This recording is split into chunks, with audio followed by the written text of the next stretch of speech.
Hey everybody, I'm Dr. Abby Medcalf, and this is a Tap for Tip broadcast. This is straight talk for straight men.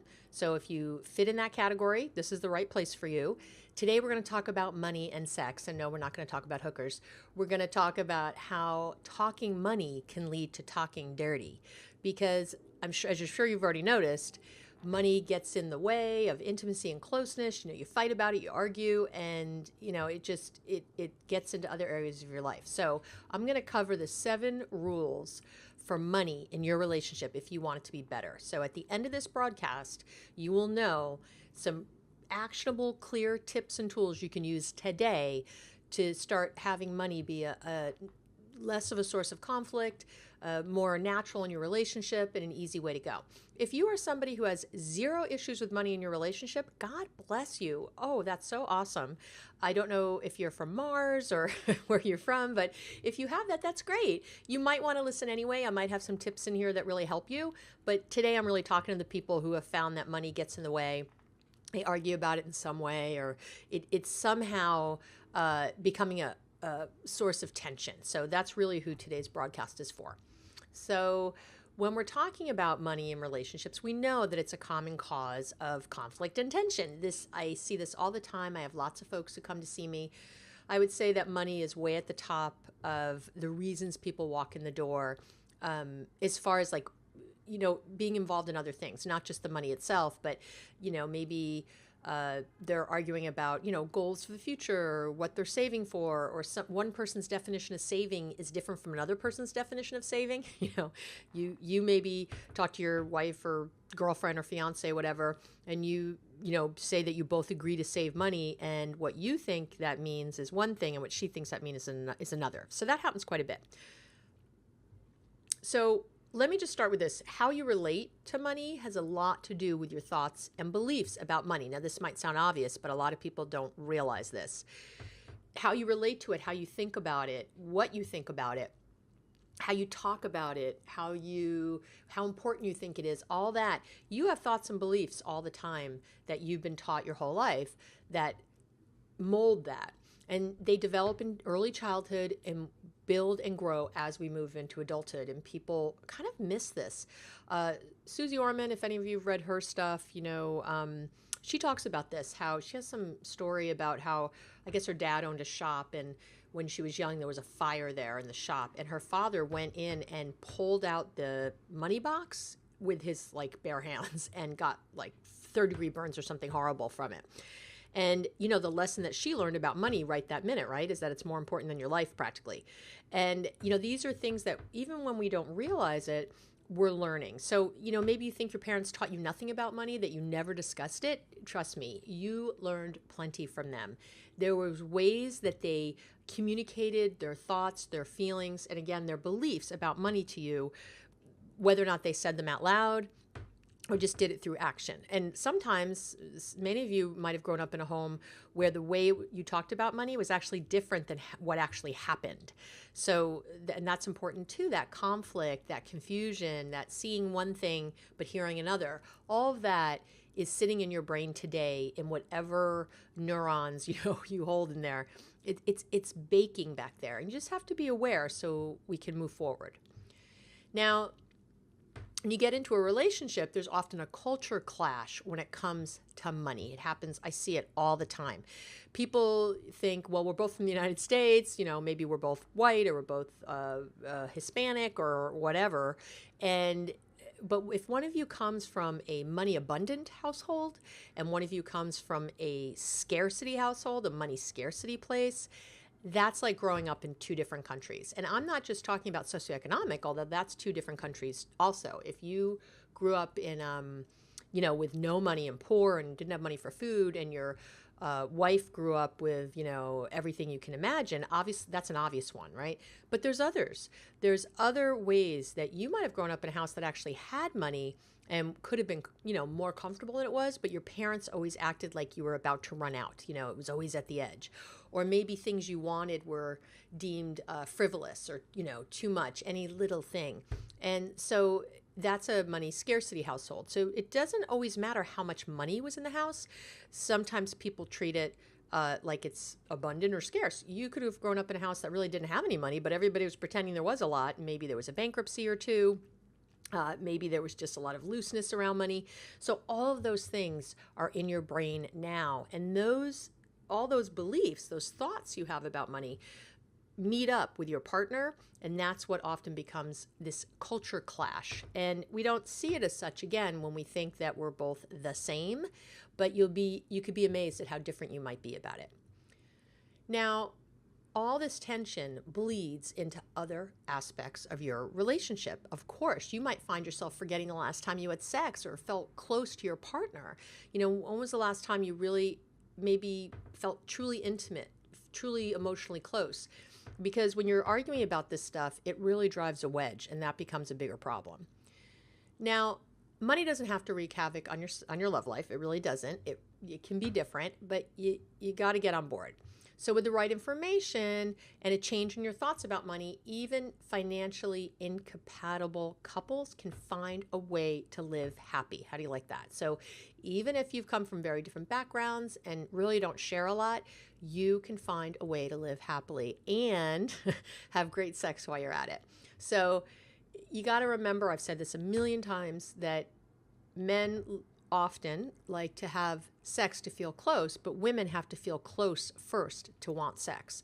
And one of the ways we feel close is if we think we're both on the same page, working towards the same things. If we don't feel that, then believe it or not, that argument you had about money earlier can really put her off. And you might be okay, and you might still want, a blowjob, but she might not be down with that. Pun intended, because she's feeling angry about this talk you had earlier, or she's just feeling distant or disconnected. So just remember, all this stuff always matters. Now, I love this definition of poor. It's an adjective when you have too much month at the end of your money. I just thought it was kind of funny. So let's look at some of the beliefs you might be carrying around about money that are getting in the way of your happy life. And I call these the 7 rules for money in your relationship. That's how I think of these 7 rules. I just want you to think about them. I don't know, rules isn't maybe always the best word, but these are things I want you to think about that if you think about money in your world. So let's go to number 1. And this is probably one of the more common things I hear when people come talk to me. We have to combine our money or we're setting ourselves up for divorce. I have absolutely had couples in the room talk to me about money and say things like this more than 100 times. This idea that the money has to be, in one account, a joint account, and that's the only way. Otherwise, you're just looking for an out. You're just holding it on the side. Maybe you're going to lie or cheat later. I don't know. So I will say this, many couples have joint accounts, but others keep separate accounts. And some have some sort of hybrid combo between the two, some mix of the two. And, the really bottom line is there's no one right way to do it. And that's the rule number 1. There's no one right way to do it. If you guys are more comfortable having separate accounts, then that's fine. My man and I definitely have separate accounts. One of the big things is if you're different with money than your partner. So if you're with someone who balances their checkbook every minute or something like that, and you're someone who doesn't like to do that, you have a rough estimate of what goes in and out, then sharing an account wouldn't be a good idea. You'll probably end up fighting and you might already be experiencing this.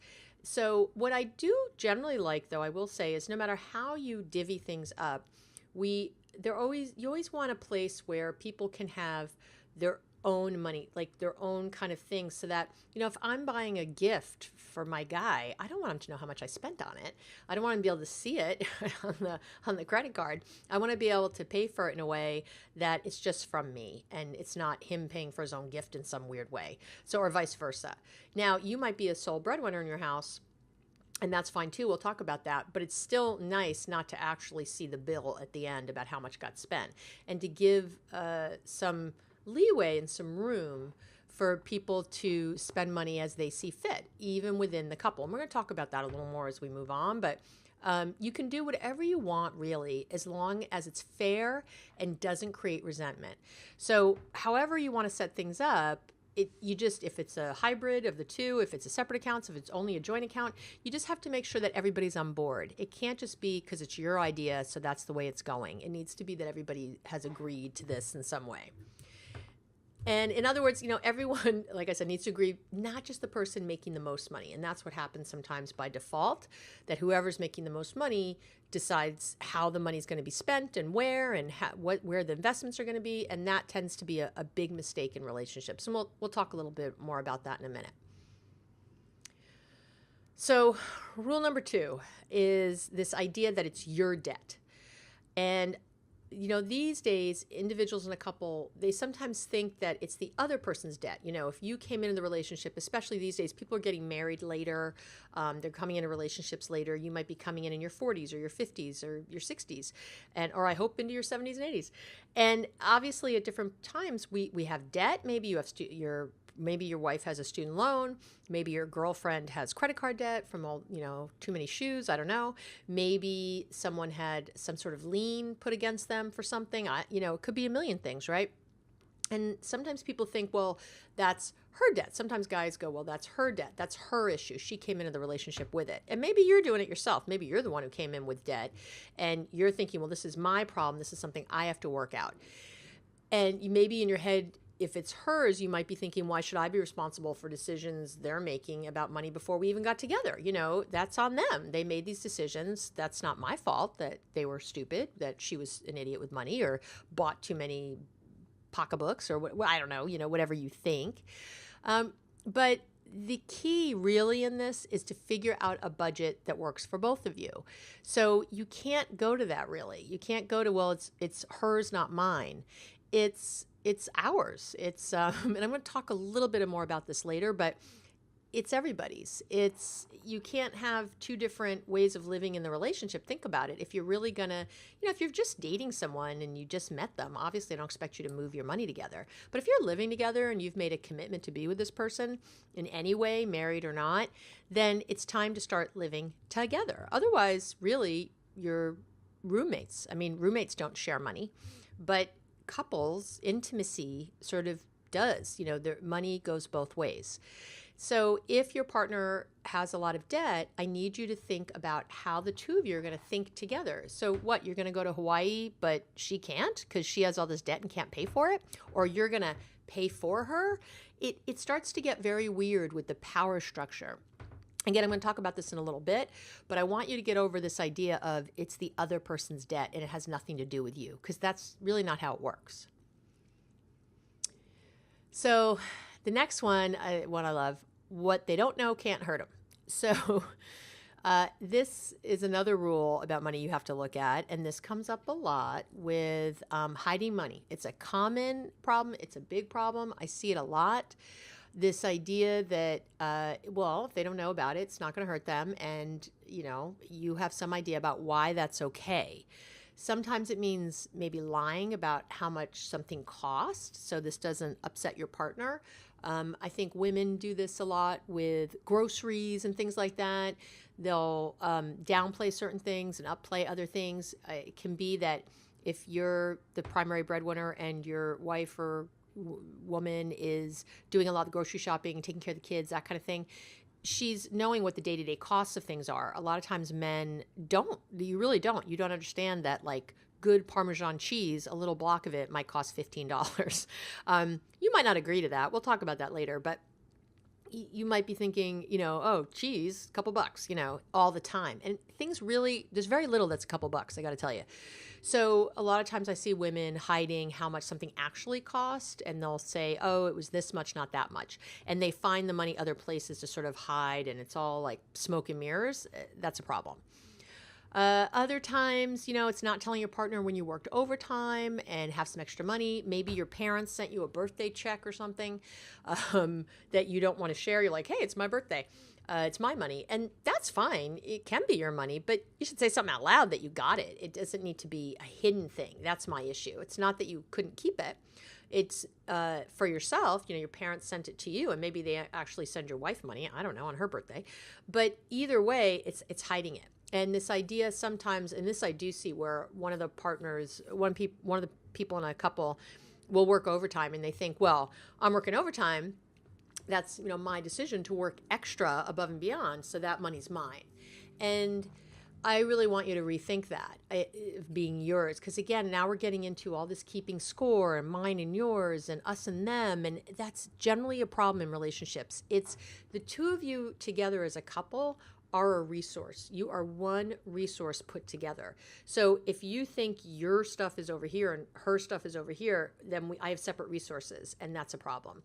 When you bring things together, they get more abundant. There's synergy. You get more than, the sum of the parts is more than they are individually. And that's very true, but you have to trust that. You have to let that come together. It's big. It might be something as big as hiding assets, putting offshore money. I don't know how much money you got, but I've seen couples do it. Hiding cash somewhere, doing whatever. It's really, just in case. I've seen, I worked with a couple where a woman got an inheritance from her father and didn't tell her husband because she said, well, if he ever leaves me, I need some money. I'm going to need money to fall back on. And I was like, well, do you really think he's going to leave you? And she said, well, if things don't really go well, I want the choice to leave.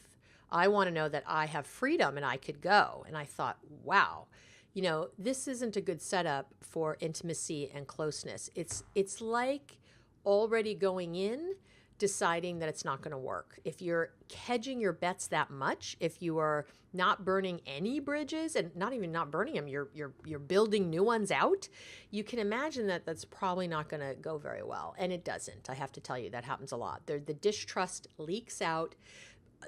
Your partner feels it, and it just becomes a self-fulfilling prophecy because there's no trust, and then you do break up and you go, see, well, that's really from something else. It's not from it probably wouldn't have happened anyway. It's happening because you're not fully in the relationship. So it's really something to think about. Hiding money is bad. Keeping money secrets in a relationship, it undermines it, pure and simple. There's no other way to talk about it. If your partner doesn't like something, you need to find an agreement and budget for it. So if your partner doesn't like something you're doing or something you want to buy or whatever, that doesn't mean I don't tell my partner about it. That means we got to figure this out together. This is something really important to me. I want us to talk about it and figure it out. No one should have the ultimate yes or no on anything. You have to budget together, figure out how to make it work if it's that important. And part of the talking, hopefully, is to really see for yourself, is it that important to you? Is it worth what you're going to have to give up? Because you likely are going to have to give up things for it. These conversations are key to an open, emotionally close relationship. And again, if you want to be having steady sex with your girlfriend, wife, whatever, you need to be emotionally close. I'm just telling you right now, again, women have to feel close to want sex. That's how it works. So if you really want, hot sex, that fun, really getting messy in the bedroom sex or in the kitchen or in the backyard sex, there has to be trust. Think about it. Think about sex for just a minute. Like you're not already, right? Aren't men always supposed to be thinking about it? I didn't really think you are, but women are. We all think about it. So when you think about sex, you realize that good sex, really great sex, it is messy. She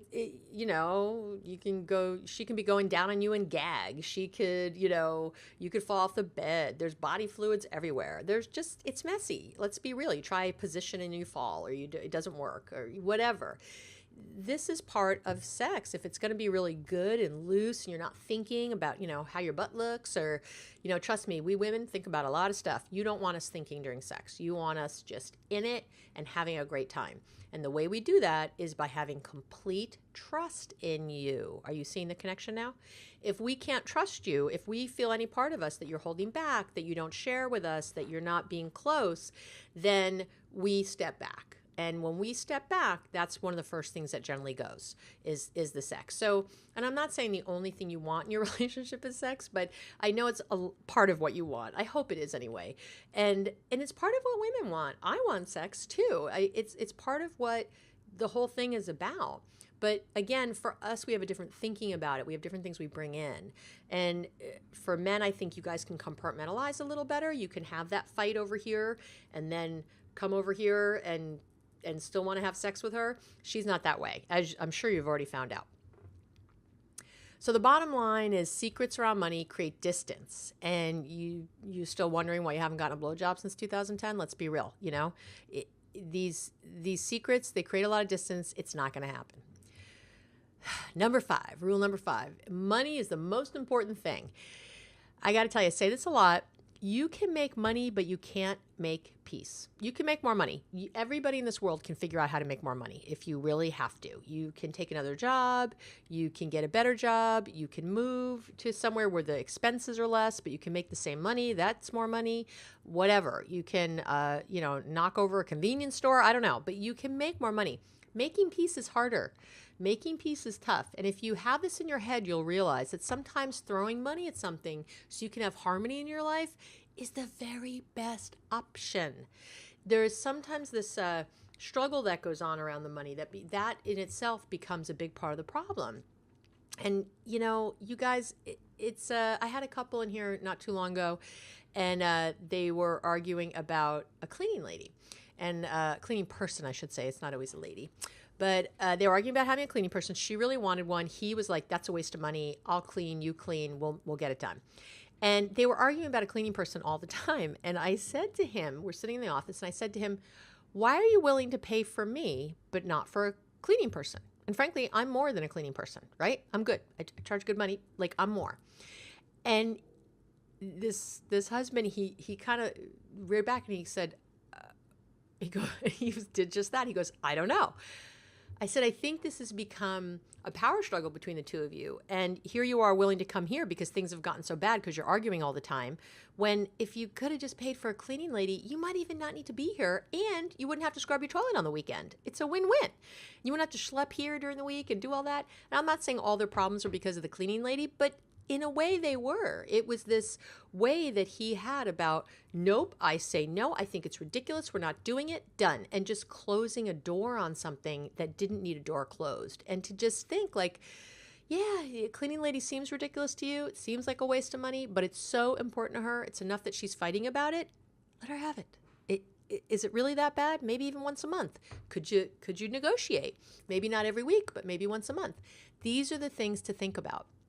Holding on to money at the cost of your well-being and day-to-day happiness is a problem. And that's just it. It's a problem. Money is here to create freedom, to create movement, to create life, to create all these things. It's here to create. It is not here to make misery or anything else. And if there's ways to use it that can make your life easier, go for it. And sometimes what I tell couples is, what if you thought of just doing this for 3 months and seeing how it goes? So don't commit to getting a gardener for the rest of your life. What if you said, if your girlfriend was like, we need someone to take care of the front lawn because you keep promising and you never do it. I'm sick of nagging you about it. I want to hire somebody. Try it. Say to her, I don't really agree. I think I could get to it, whatever. But let's do it for 3 months. Let's budget the money together. It's not her problem to find the money because it's her idea. That's not how it works. Together, we're making a solution. Together, we're figuring this out. Find the money. Pay somebody for 3 months to do your lawn. See how you feel. Check back in after that. Was it worth it? Was it not? Maybe she'll change her mind. Maybe she'll go, it's really not worth it. That was a lot of money for nothing, and I'll do it myself. I don't know. You don't know because you haven't tried it. So 3 months is a good amount of time because 1 month is like, you can't even tell. 2 months, whatever. 3 just gives you a little bit of time with something to really make it kind of part of the family, so to speak, and see if it's really valuable to you or not. Money will not keep you warm in bed at night. So at the end of the day, think of that. If you really want to have, again, a warm, cozy life, think about places you can put money as a problem solver, because sometimes it can be, and that's a good thing. It can't solve everything, but it can solve some things. You'd be sort of surprised. Number 6, you're equals, but everything should not be split 50-50. And let me explain that a little bit. So it doesn't matter who makes more money. You need to get rid of the power plays, or these will show up in other places, again, like the bedroom. There's a way that, yes, you guys are equal. Everybody shares stuff now. Hopefully you get that. But splitting things 50-50 doesn't always work because of how different we all are in life. And some of that comes down to how much money we make. So there's a difference between equality and equity. And I love this picture because it really says it the best. And those of you listening to the podcast can't see the picture, but I'm gonna tell you what it is. And that's basically, if you're making 30% more money than your partner, then she shouldn't be responsible for 50% of the bills. How's that? That's what I'm talking about. That's equity versus equality. Equality is nice, but equity is really what we're looking for. And that means that, there's a percentage here. So it shouldn't be 50-50, right? If that's the case. She shouldn't be responsible for 50%. She's making 30% of you're making 30% more money than her. So you have to figure out percentage-wise how to split the bills. It should be on a percentage basis, not on just a straight down the middle basis. Sharing your life with someone means emotional closeness or intimacy. So why is money outside of that? I need you to think about that. Why do we put money in a different category when, a reminder that money's not real, right? It's a thing. It's a construct like time. It's something that we've decided means something and we assign it a value. But, wherever you go in the world, like the dollar is different, whatever country you're in, and currency itself is different in different countries. It's a piece of paper, right? It's backed up by gold somewhere or some other, idea of what money is somewhere, something that's got value. But really, it's just something we've decided to call something. And so if you're fighting about money, what are you really fighting about? At the end of the day, what are you really worried about? So if someone came into your life with a child, let's say, would you have nothing to do with that kid? Well, if your wife came into the marriage with debt or different spending habits than you, do you just say, well, that has nothing to do with me? And, how would you even do that? How would that even work? I don't even understand how that would work. So if someone came in with a kid, how would you just say, that has nothing to do with me? I don't know about this child. And why is it so different when I say a kid? If someone came into the relationship with a child, you're like, well, of course I'd have things to do with that child. Well, why is money so different? Why is that? This is a choice your partner made before they ever met you to have this kid. Why do you have to worry about it? Why do you have to be any part of it? Because it's the right thing to do, right? It's just what's right. So to put money outside of that, and you could, if you tried to ignore that kid, think of how much fighting you'd have. You probably never even get together. Money is kind of the same. You end up with a lot of fighting. You end up with disagreements. You end up with power struggles, all the same stuff. You can't ignore another person's money. So your solution really is, instead of thinking of it as her debt, think of it as our debt. Brainstorm how you're going to pay it off together, like we talked about before, right? It's both of us, not either or. So we got to talk now about what if you're the sole breadwinner. So I talk to a lot of guys. I meet with a lot of couples where I live in the Bay Area, and it's a wealthier area, and there are definitely a lot of couples that I work with where the very kind of quote unquote traditional, where the husband works and the wife or fiance or girlfriend does not, or works very little, or makes significantly less than he does, or is at home taking care of children. Right? That's just one of those scenarios, holds true. And so what does that mean? Well, it doesn't matter if you're the sole breadwinner. All of the things I just said still hold. You're still equals when it comes to deciding how to spend the money you earned. Because if, again, you're in this relationship with this woman, if you've made this commitment, then guess what? The money is part of it. You don't get to separate that.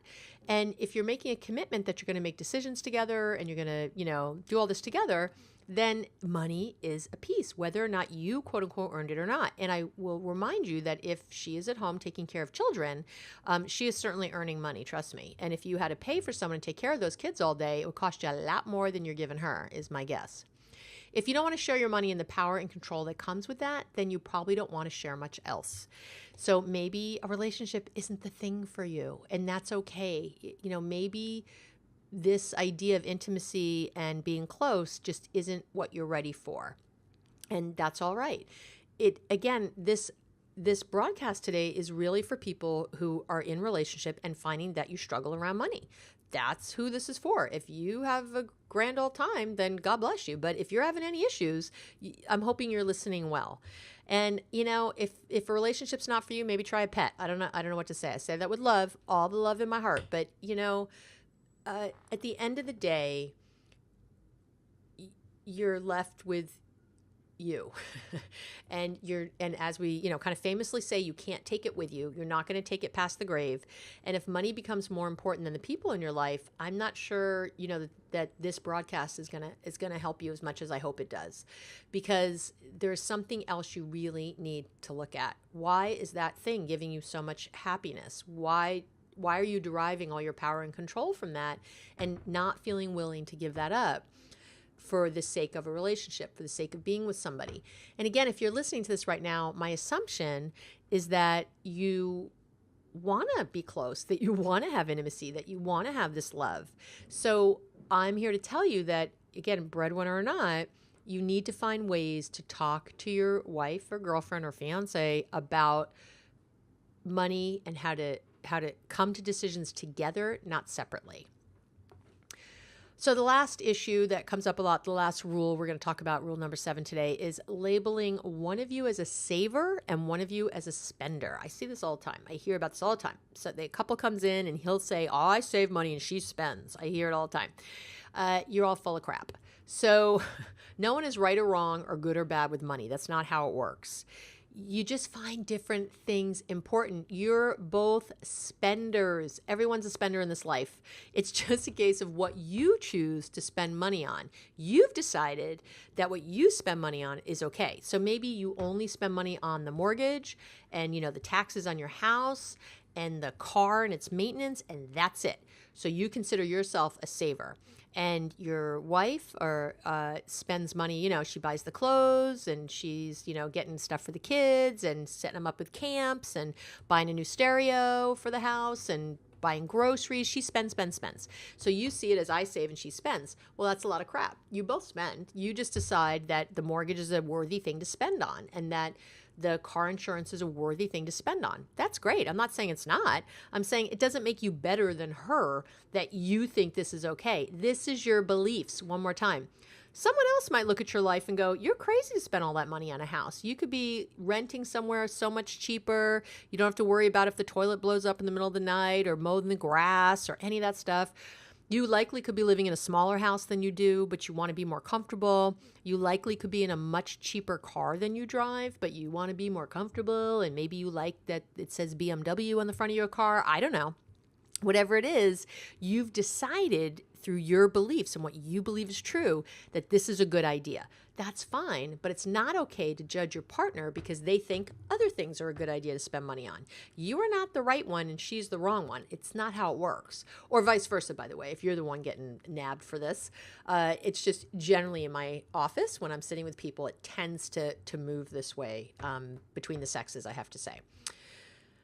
So the solution, of course, is to collaborate, not divide. Don't divide. Collaborate. Get together. Instead of spending energy criticizing or worrying about your partner spending, figure out mutual goals you have for the couple, for the two of you. That's the way to go. Get over the you're doing this and you shouldn't do this and you got to do this. Don't do this. I say a lot, don't sack your relationship. Don't give suggestions, advice, or criticize. SAC, don't sack. Don't give suggestions. Don't give advice and don't criticize. Yeah, try that for a day. If you want a happy relationship, got to get out of that. So getting on your partner about what they're spending and how they're doing it wrong is not the way to get there. I got to tell you right now. Instead, look at where you do want to go, focus on where you do want to be, and see if you can get her on board to get there. That's how you want to do it. So what's important to both of you, not just to you, but to her too. That's what you need. Don't be defensive. Stop being defensive. Instead, I want you to get curious and ask questions. That's the way out of this. So it's not, how could you do that? Or how could you think that? It's, that's okay. Or how could you spend that money? It's tell me where that thinking comes from. Or could you tell me your thinking behind that? So you bought a new car without consulting me. Could you tell me what was going through your head? Like, how did you think that was a good idea? Where did that come from? Tell me. I need to know. That you'll get a lot more this way. And you might even have her come to the conclusion herself that maybe she made a wrong decision or did the wrong thing, or I don't know if wrong is the right word, but made an unhealthy choice. If you tell her she is and get critical, or you get defensive yourself, just everybody gets defended and you're not getting to any outcomes. And really, this goes back to one of my top tips for relationships, which is, do you want to be correct or do you want to be effective? You can be right all day long, but you're not going to be happy. So how do you get out of being so right, being so correct? How do you get effective? You get effective by asking questions. Try to figure out, get curious. What was she thinking? How did she get there? Why did you think it was saving money to do this? What did you think when we set the grocery budget for, $200 a week? Where did that go that you thought it could be $250? Like, where'd that extra $50 come from in your head? Find out what happened. I'm assuming you didn't marry an idiot. I'm assuming you're brilliant and smart if you're listening to my broadcast. So where did it come from? You probably, married or got with someone who's reasonably together. So where did this thinking come from? Ask questions. Stop making statements and giving suggestions, advice, or criticizing. So I'm going to give you the big answer today. How excited are you? I have the big answer. I have the big thing that really helps all the couples I work with. I've been using this for a long time, and it's having a monthly financial meeting. Yes, sirree. Having a monthly financial meeting is the bomb diggity. It is so the way to go. It will change your life. By sitting down each month, going over your budget and goals, you'll find yourselves collaborating as a couple. It's incredible. So why do you have, where does it come from? Why do you have a monthly financial meeting? It might seem like having a monthly financial meeting isn't really going to do much. You're like, we're going to sit down and go over the budget. What's that going to do? But I'm telling you right now, it'll literally change the landscape of your relationship. Are there fights and disagreements and discomfort on the way? Absolutely. Generally, yes, often. But the outcome can be a happy, satisfying marriage filled with great sex and peace. So, the bumps are worth it, right? Now, you might be wondering where to start with all that. So, what do you do? How do you have a financial meeting? And I do want to say that the couples I've been working with, again, for a really long time, what they find when they do the meeting, and I'm going to give you a little example here of a couple I had. This is a few years ago now, but it's just one of the most outstanding examples I have. And they were coming to me just fighting all the time. It was a big mess. And I assigned them to do a monthly financial meeting. And they came back to me saying, this is BS, I don't know, blah, blah, blah. And I said, just do it. And they had a lot of money. He made a lot of money, and she was a stay-at-home mom. They had 3 kids in private school. They lived in a very wealthy area near me. And it turns out, so they had their first meeting, their second meeting, and in their third financial meeting, he, I guess, broke down. The husband really broke down as they were doing it, because of the way I have the financial meeting set up, which I'm going to share with you in a second. The way it's set up, you have to kind of set goals. You have to talk about where you're going. And when he was setting the goals, he said out loud, I'm just so trapped. I hate my job and I'm trapped. I can't leave because of you and the kids. And he was sort of mad and kind of, threw that at her. And she was shocked. She didn't know he hated his job. She said this when they came in session. She said, I swear to God, I didn't understand how much he hated it. I knew he didn't he complained and stuff like that, but I didn't know he hated it, because everybody seemed to complain about their jobs, right? She didn't think that was a big deal. So he ended up saying to her, we have all the kids in private school. We then have to pay for 3 colleges later. We have all these cars, and we have this big house, and we have the place in Tahoe, and all of it I pay for, so I don't feel like I can leave this job. I feel totally trapped and I hate it. And what he really wanted to do was, I won't get into it, but was a different kind of job, which could make money, but not like he was making. And so, to make a very long story short, they ended up in their financial meeting, and they ended up having one every 2 weeks for a few months. And they ended up coming up with a plan for him to leave this job within 3 years. And I have to tell you, when they came back in the office, maybe 2 months into this process, they were sitting on the same couch. They were holding hands. The difference was so astounding that it's why I'm talking about this story now. It's probably one of my greatest couples makeovers, I have to say. But it was incredible because of all the work I did with them. Yes, that helped and whatever, but it was this financial meeting, having it every month, where they had to talk about these goals, that it finally came out that he felt like none of the goals they were setting were goals he really cared about. He cared about his kids going to college. He cared about these things, but he just felt miserable in the way that there was no way out. And it wasn't until, and she said to him very clearly, she said, we can take him out of private school.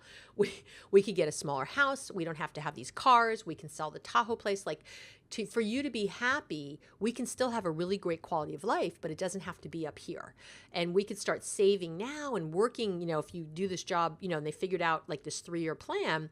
If they actually didn't live the same lifestyle and lived a much lower lifestyle for a few years, they could bank huge amount of money and actually be in a good place for him to take this different job.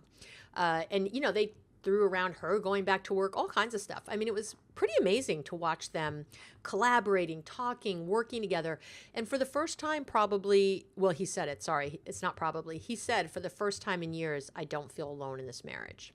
That's what he said. And I think I was crying in that session. It's even us therapists, we get overcome. It was wonderful and beautiful. And that's really what I want you to know about a financial meeting and what it can do. So I've created 2 free, awesome tools for you. Yeah, I know, I'm the best. So if you don't have a budget yet, you can download, I have a monthly budget template, and you can download that depending on how you're listening this, via podcast or YouTube. There's going to be, at the podcast, there'll be a link in the show notes. If you're watching me on YouTube, hello, there's a link below the video, and you can download a monthly budget template, which has kind of everything on there. It's in an Excel sheet. It's nothing really fancy, frankly, but it's enough to really think about things like haircuts and gifts and things that should be in registration of your car. All of these things should be in a monthly budget. So if your haircut is, $100, I don't know, 6 times a year, every other month, then obviously, right, you'd be budgeting $50 a month in your monthly budget so that when the haircut time comes, you have 100, right? That's how it works. That's how a monthly budget works. So registration, all this stuff, you think about monthly, what you have to put away every month so that when the big things come, you already have the money sitting there. By the time the house taxes are due, you've already put money away every month, and there's the whatever many thousands of dollars sitting there. That's the idea. If you're like the wealthiest person ever listening to this, God bless you, you might not need to do this, but you might anyway. You might find that it's a good idea to do a budget and to really think about your spending. Then you'll be ready to download the monthly financial meeting outline right here. And that is going to give you, it's great. I have it all written out, all the rules. It's just a couple pages, but I've really worked on this, so it's really dialed in. And all the rules are there on how to do the meeting right, how to really get the best out of your time, how much time to spend, all that. And it's totally free. There's no strings attached. I'm giving this to you for free because I know it'll really help you tremendously. I've been using this system with couples for years with great success. I really have. It's one of my favorite tools I give to couples. And one of the things they really talk about over and over, changing their lives. And again, making them feel bonded, more collaborative, like a team. Remember, one resource, the couple is one resource, not two. And instead of keeping score and, well, you did this and I'm doing this and you have that and I have this, you start to put things together. And again, you get that synergy and things really start to grow. And that's what I want for all of you. So that's it for today's broadcast. Thank you so much for listening to Tat for Tit. And today we went over money. I can't wait to see you again on the next broadcast. And until then, I hope you have a great week, month, whenever you might visit me again. And I'll see you soon. Bye.